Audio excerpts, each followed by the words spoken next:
you got a lot of kids that were getting offers that aren't getting offers, and you got a lot of kids that are committed that all of a sudden don't have a spot anymore once the portal opens. And so I wish they would.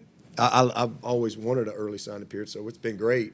I mean, our guys were committed since the summer, outside of a couple guys, so it's just it was easy. But they would have all signed earlier if you let them. So I wish they'd move it earlier because it would protect a lot of young people. It would protect high school recruiting. It would cut out a lot of these fake offers, and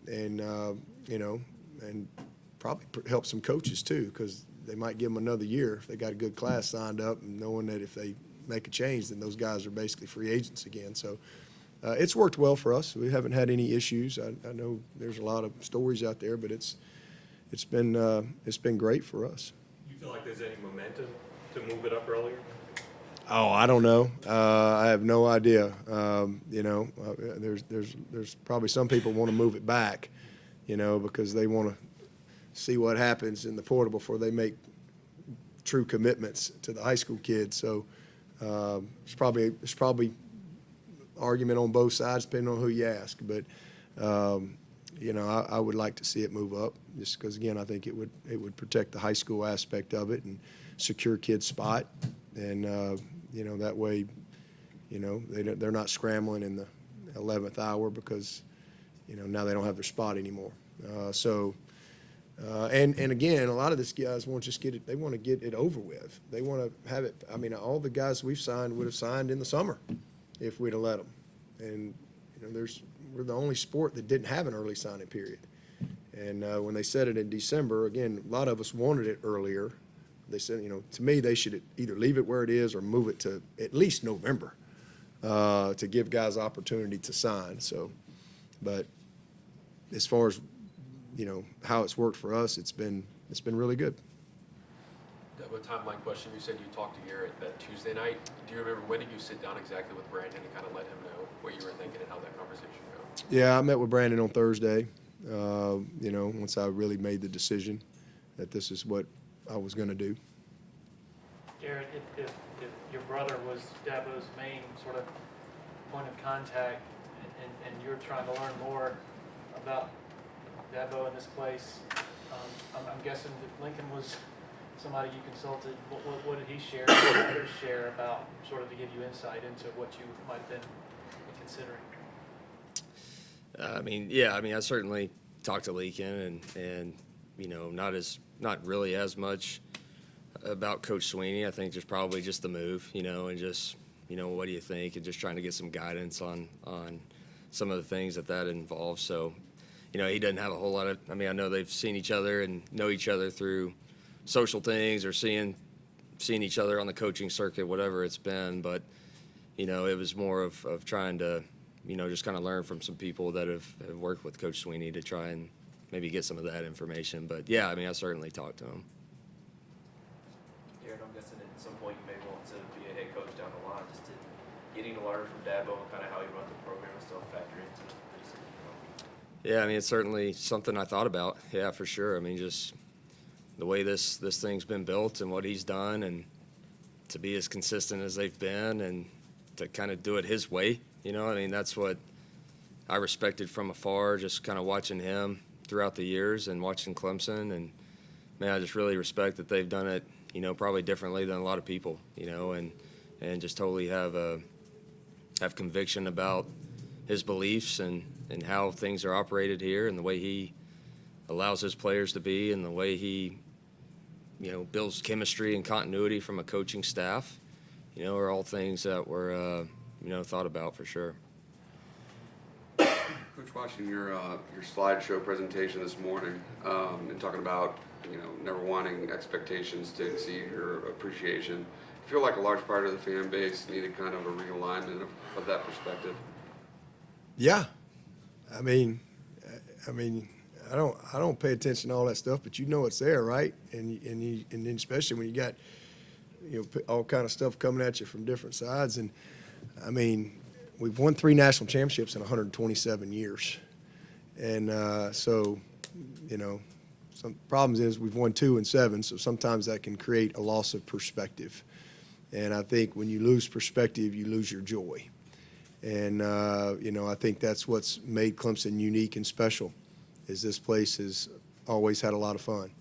And you guys that have been around here back in February of 11 when we signed that class and we had that signing day, if I would have said to all of y'all coming off of 6 wins right there, hey, here's what's fixing to happen the next 12 years, Pete. I know we hadn't won 11 games in 31 years, but we're going to go do it 8 times in 11 years. I know we hadn't won 10 games in 20 years, but we're fixing to do it 12 years in a row. I know we hadn't won a national championship since 1981, but we're going to go to 6 Final Fours. We're going to win 2 national championships and come with an onside kick and winning another one. And we're going to win 12 straight postseason games. 12 years in a row. Nobody's ever done that in college football. Oh, and by the way, we're going to graduate 98% of our guys. And we're going to have 13 top 15 recruiting classes in a row. Y'all would have all looked at me like I was crazy, and the Clemson man would have said, hey, well, sign me up for that, all right? And it's not that we've been perfect every year, and we're never going to be perfect every year. But, man, we've had a lot of joy in the journey. And I think when you lose perspective of that and how hard it is, it's like, again, when we won the ACC championship up there in Charlotte in 11, there were 5,000 people at the West End Zone. It was unbelievable. Couldn't even get off the bus. 5,000 people. Now, there ain't nobody there. Now it ain't no big deal. And I think that's sad. I get it. I spent 13 years at Alabama. I know. And I've always, wanted to make sure that I kept the right perspective, that I stay focused on my purpose, that this stays a purpose-driven program, that we don't lose focus on our why, that we don't ever lose joy in our journey. And because that's part of my responsibility as I lead a group of people, a lot of people in these walls here. And it's been an incredible journey. And, God doesn't give us that, right? Like he doesn't just say, hey, here you go. Here's the next 12 years. You just put your head down and God just gives us just enough light to take that next step, right? And we just kind of keep going, a lamp unto your path, right? Just enough light so you don't stomp your toe going to the bathroom, right? So, I mean, our program's never been better, ever. We're off to a better start this decade than we were last decade. But again, sometimes people can lose perspective. And we've raised the bar here. We've changed the standard. We've changed the expectations, and I love that. But as we strive to meet and exceed those expectations every single year, we got to keep the right perspective, and we got to have joy in the journey. Just because, listen, things can happen, right? Something can happen. You can be a great team, but maybe you don't win the national championship.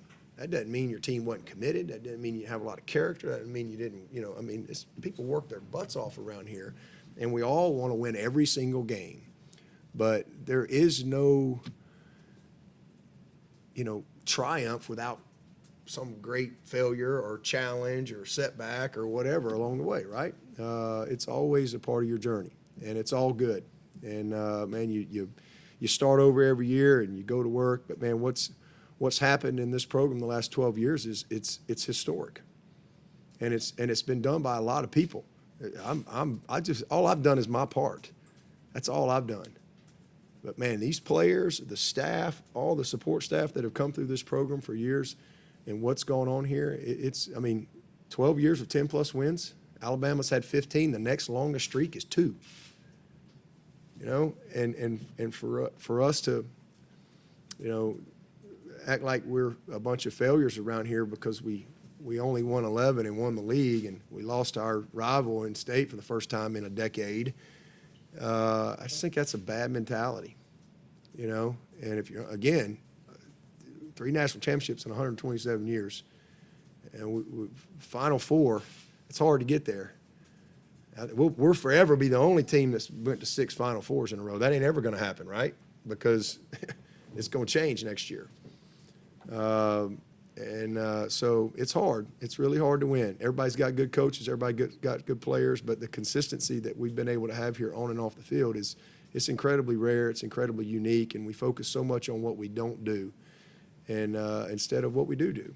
And you learn, you get better, and you grow, from each and every season. You make changes when you need to make changes. You keep learning, you know, and so that has served us well. And you know, hopefully, you know, moving forward, we can, you know, kind of again have a reset and not have a bunch of miserable people out there if we don't go 15-0, because it's going to be a very miserable life if that's what you're waiting on every single year to determine your happiness. Got a bunch of great people that work their tails off and are incredibly committed to excellence every single year. And somewhere along the way, maybe we'll have that perfection. But you know, it's a daily, you know, deal that you have to stay committed to.